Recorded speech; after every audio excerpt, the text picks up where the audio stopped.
El Centro de Formación Bíblica de la Diócesis de Quilmes presenta Caminando la Biblia con Fernando Montes.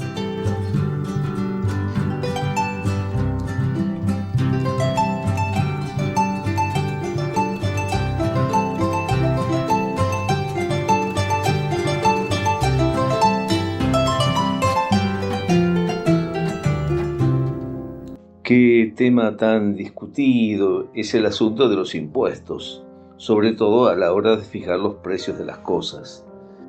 ¿Cómo se cobraban los impuestos en los tiempos bíblicos, en la época de Jesús? Sabemos que los imperios antiguos imponían fuertes impuestos o tributos a los pueblos sometidos. Pasó con Egipto, con Asiria, con Babilonia, con Persia, con todos. En tiempo de Jesús mandaban los romanos. Cuando decimos que Jesús padeció bajo el poder de Poncio Pilato, estamos diciendo padeció bajo el poder del terrible imperio romano. Pero antes de los romanos estuvieron los griegos, que eran los que mandaban. Pero fíjense el sistema que inventaron los griegos. En vez de cobrar los impuestos directamente, idearon privatizar el cobro. ¿Cómo hacían? Bueno, licitaban, subastaban, remataban, podríamos decir, el servicio de cobrar impuestos y lo hacían entre personas privadas.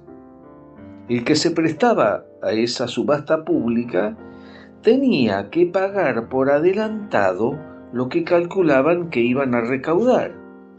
Por ejemplo, imaginemos lo que pasaba en una ciudad como Corinto, donde las autoridades pretendían cobrar, digamos, 10 millones al año. Bueno, una persona X, Ptolomeo, pongámosle nombre, compraba el derecho de recaudar y pagar por adelantado al gobierno. Pagaba los 10 millones por adelantado. Pero Ptolomeo a su vez contrataba a 5 personas conocidas que si querían tener la concesión del cobro, tenían que pagarle a él por adelantado 3 millones. O sea, Ptolomeo pagaba 10 millones, pero cobraba 15. 5 millones eran pura ganancia.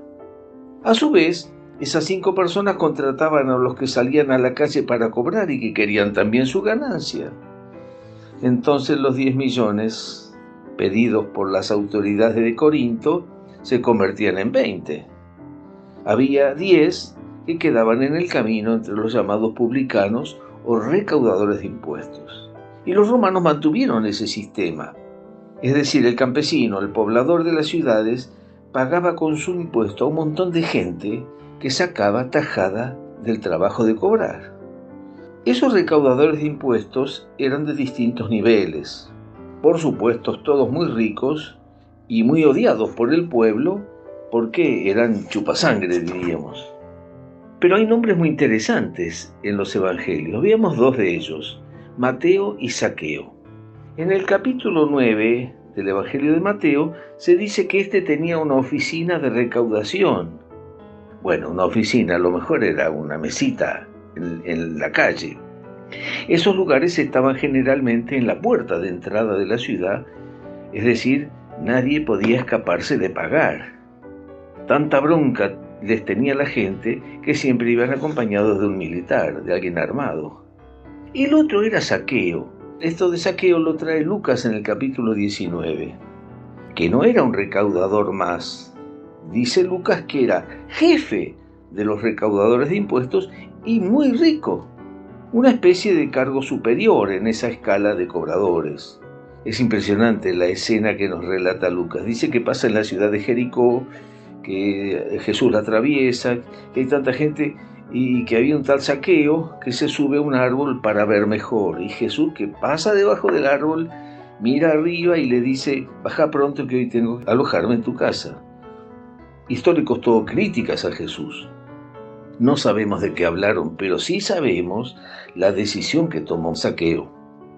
2 decisiones tomó: dar la mitad de sus bienes a los pobres y devolverle 4 veces más a las personas a las que había estafado.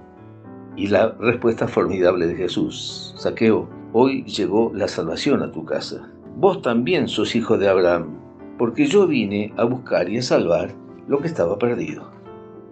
Así eran Mateo y Zaqueo, explotadores de sus propios vecinos, enriquecidos con la sangre de su pueblo, porque como diría Mafalda, nadie amasa una fortuna sin hacer harina a los demás, y muy rico, agrega Lucas.